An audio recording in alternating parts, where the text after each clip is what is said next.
चलाइए, इसलिए इसको बोलते हैं पाथ डिफरेंस। ये दोनों के पाथ में क्या है, ये ज्यादा एक्स्ट्रा चलाइए, ये डिफरेंस है, ये इसको बोलते हैं पाथ डिफरेंस को डेल्टा एक्स हमेशा इंडिकेट करेंगे। ठीक है,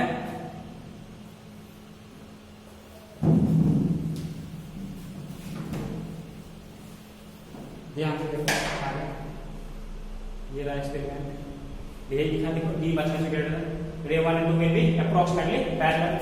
ठीक है, और डी जो है, ये जो डी है लेफ्ट हैंड कंपैरिजन में हमारा, ठीक है, डी जो है हमारा क्या है, डी क्या था, दो स्लिट के बीच का डिस्टेंस होता है, दो स्लिट के बीच का जो डिस्टेंस है वो क्या है, लैम्डा कंपैरिजन में क्या है, फिर बड़ा है। ठीक है, लिखा है कि लैम्डा का ऑर्डर है 9 मीटर, 10⁻⁹ मीटर, बहुत छोटा है, ये क्या है मिलीमीटर में, इसलिए उसके कंपैरिजन में तो बड़ा ही है। थ्योरी थोड़ा सा लिख देना, ये let two wave having amplitude A1 and A2। ठीक है, देखो लाइट के केस में जरूरी है दोनों एम्पलीट्यूड सेम एप्रोक्सीमेटली सेम हो, तभी इंटरफेयर हो पाएगा सही से। लेकिन हम समझने के लिए थ्योरेटिकल एक्सप्रेशन दिखाने के लिए ये 1 है, ये 2 अलग अलग के लिए हम A1 A2 बस नोटेशन दिए हैं कि दो अलग अलग सोर्स है, कोहेरेंट है, लेकिन अलग अलग जगह से आ रहा है, तो नेमिंग करने के लिए 1 2 सफिक्स से दिया है, लेकिन होगा आपस में सेम या approximately same. Let two wave having amplitude A1 and A2, ठीक है, and a constant phase difference phi. Phase difference जो स्टार्टिंग में अगर हो गया तो हो गया, वही रहेगा फाई, उसके बाद फिर क्या आ जाएगा, कॉमन हो जाएगा। Coming from two slit S1 and S2 separated by distance D, दो स्लिट के बीच का डिस्टेंस है। After superposition an interference pattern is obtained on the screen place I think separated by distance capital D, slit से S1 के बीच का distance from slit at a point P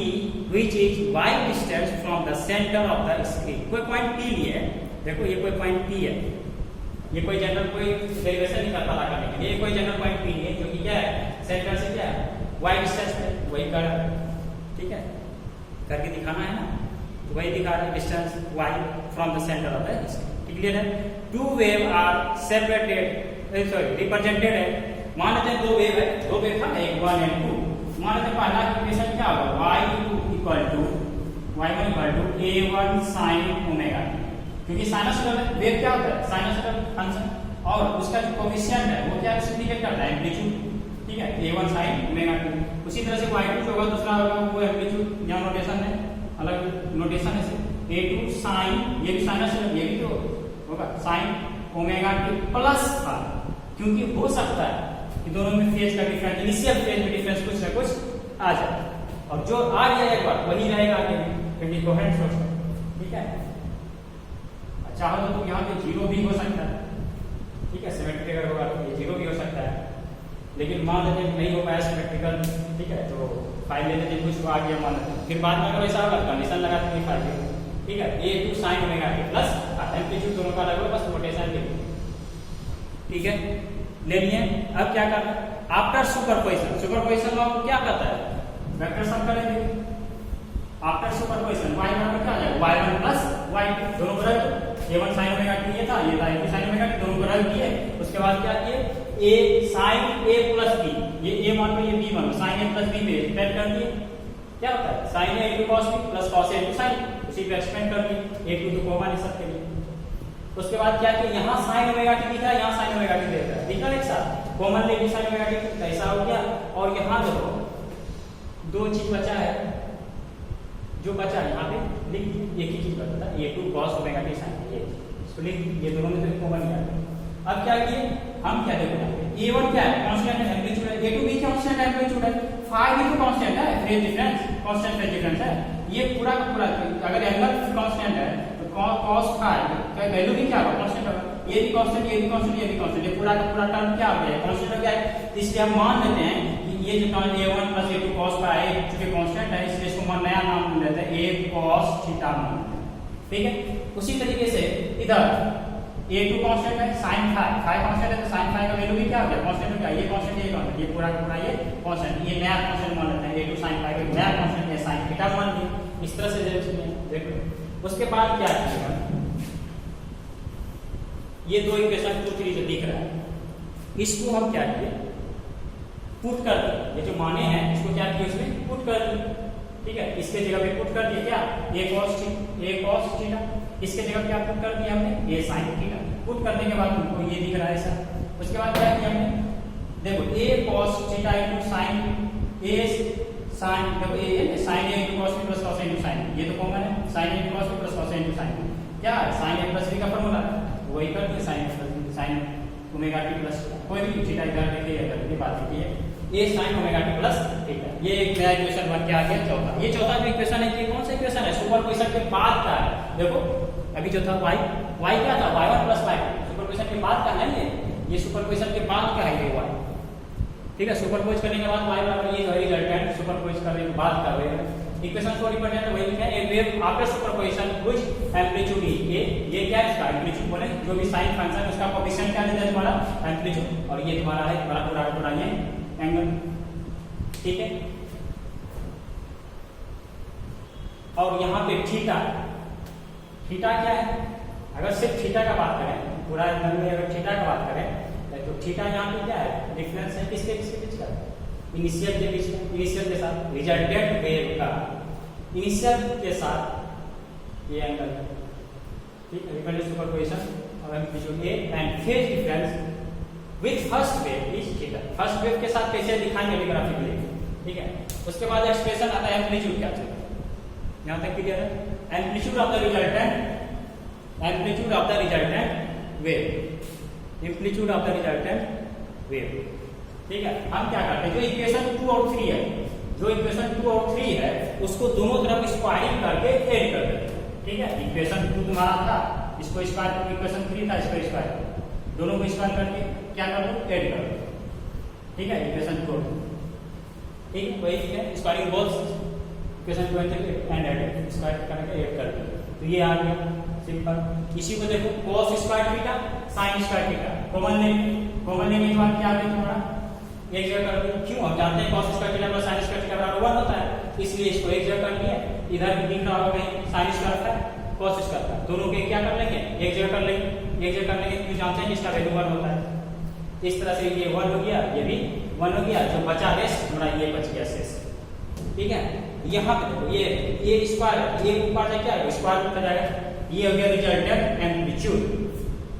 of the resultant था, ये resultant amplitude हो गया। और हम जानते हैं intensity directly proportional to amplitude का स्क्वायर, जानते हैं ना, intensity directly proportional to amplitude का स्क्वायर, ये मेरा रिजल्ट आया, intensity directly proportional to amplitude का स्क्वायर। जो स्क्वायर है आप क्या लेता है, जो ये स्क्वायर बराबर आई लिख सकते हैं, स्क्वायर आई पर तो ये स्क्वायर की जगह क्या लिखा है, जहां पे a1 की स्क्वायर को i1 हो जाएगा, a2 स्क्वायर, ये स्क्वायर को i लिख दो, a1 की स्क्वायर को i, a2 की स्क्वायर को i2, 2 i1 a2 क्या हो जाएगा, ऊपर जाएगा, स्क्वायर होता तब लेते हैं, स्क्वायर नहीं है, स्क्वायर ऊपर जाएगा, ठीक है, cos स्क्वायर। इस तरह से हो गया इंटेंसिटी, ये हो गया एम्पलीट्यूड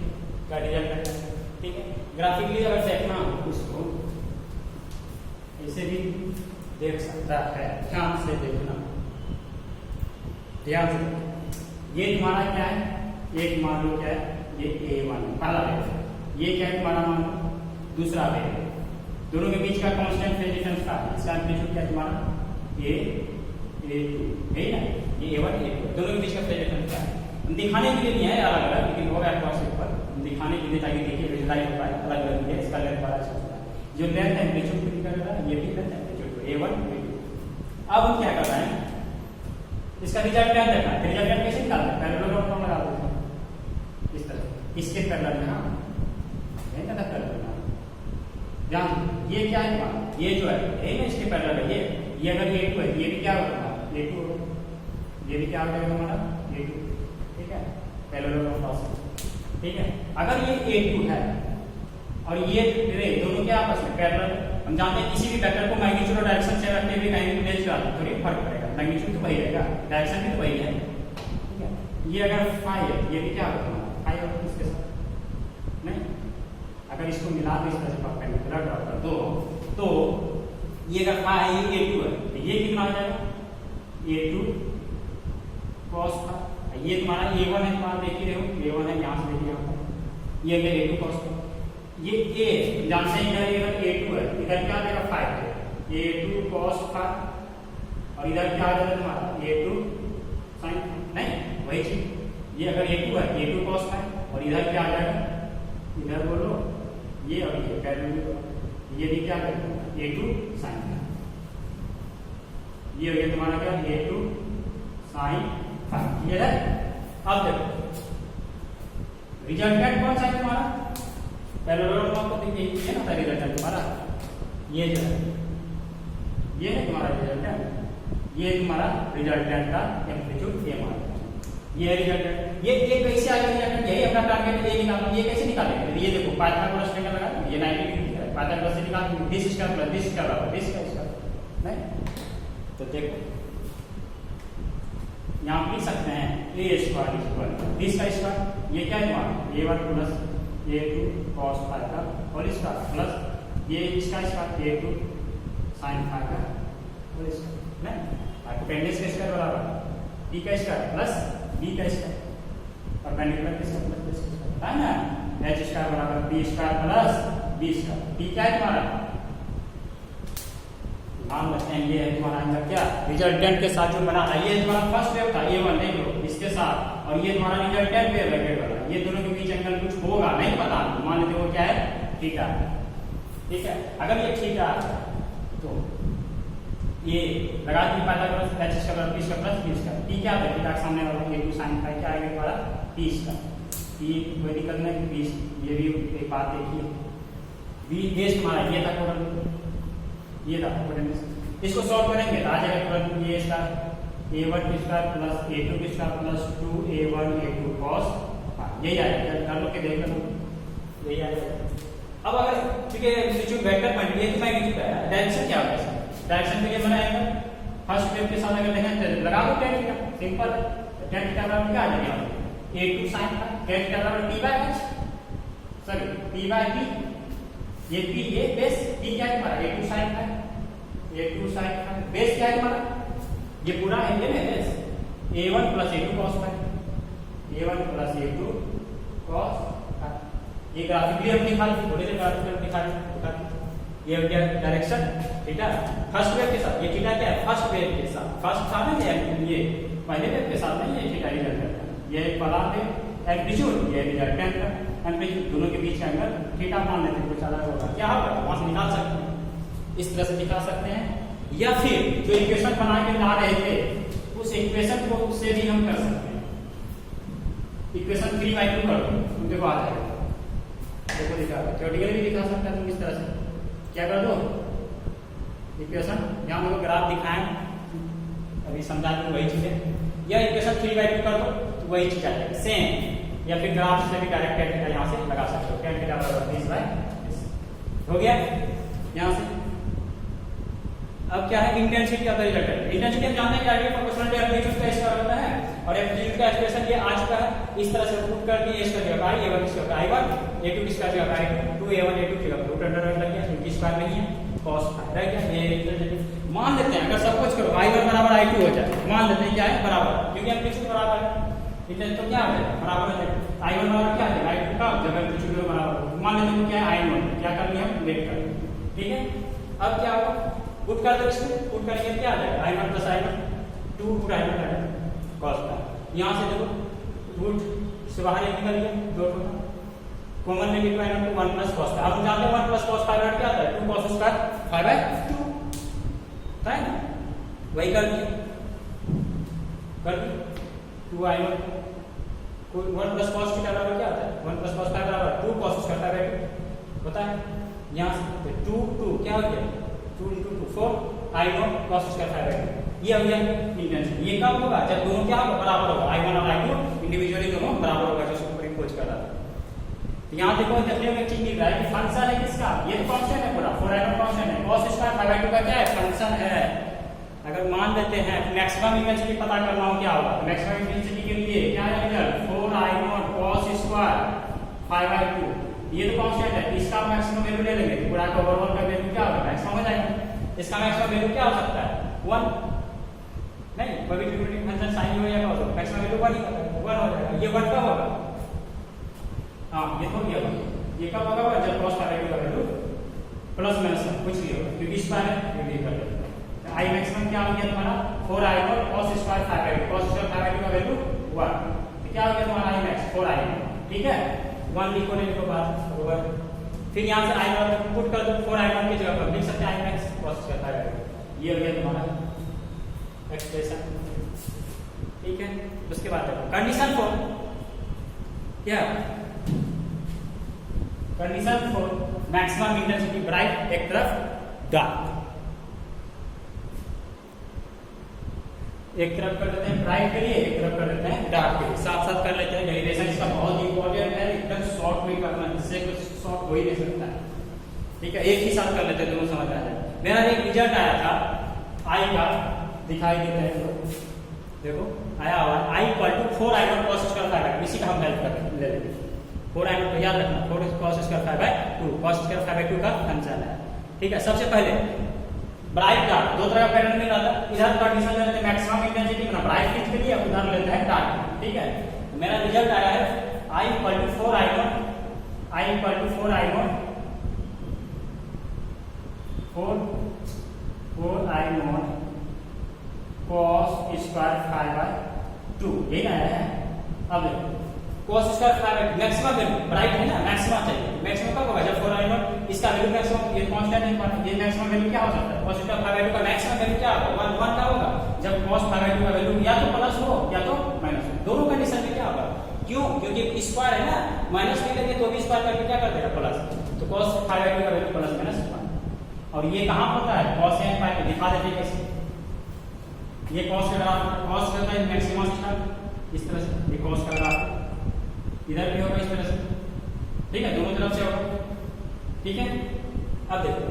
मैक्सिमम जिसको किसको हमको सेलेक्ट करना है, +1 को और -1 को, हम जानते हैं मैक्सिमम वैल्यू sin या cos का वैल्यू क्या है मैक्सिमम वैल्यू 1, मिनिमम क्या होता है -1, दोनों सेलेक्ट करना है, +1 -1 दोनों में होना क्या दे रहा है मैक्सिमम दे रहा है, +1 कहां पर ये जो ये +1 है मैक्सिमम पे, ये भी तो माइनस, ये हम -1 दोनों सेलेक्ट करना है, ये पॉइंट हमारा हो गया एक, दूसरा हो गया क्या ये वाला पॉइंट पे -1 दोनों सेलेक्ट करना है, -1 फिर ये सेलेक्ट हो जाएगा हमारा क्या है तुम्हारा 2 पाई, फिर ये क्या है तुम्हारा 3 पाई -13, ये सेलेक्ट हो जाएगा, मतलब शुरू में 0, फिर क्या सेलेक्ट किया पाई, फिर 2 पाई में दिया तुम्हारा वैल्यू मैक्सिमम, फिर कहां दिया 3 पाई, दोनों सेलेक्ट करना है +1 -1 दोनों को, फिर क्या दिया तुम्हारी इस तरह से 4 पाई एंड सो ऑन। इसको जनरलाइज कर लो, इसको जनरलाइज करेंगे तो क्या होगा n पाई नहीं होगा, जहां n का वैल्यू पुट कर दो 0 1 2 3 एंड सो ऑन, नहीं तो n पाई इस तरह से लिख सकते हैं। एंगल ये सिर्फ एंगल की बात कर रहे हैं n, ठीक है। तो cos का जो वैल्यू इस पे देगा या तो प्लस में 1 या तो माइनस में, पता चल गया। तो cos फाइव बाय 2 का वैल्यू हमको क्या लेना था +-1, +-1 कब देगा जब cos n पाई हो, देखिए ना हमारे सामने cos n पाई, cos n पाई, cos n पाई cos फंक्शन सेम है और वैल्यू बराबर है, इसका मतलब एंगल भी बराबर होगा तभी तो 5 बाय 2 बराबर क्या कर दिया n पाई, यहां से 5 बाय 2 बराबर n पाई, तो 5 बराबर क्या 2n पाई,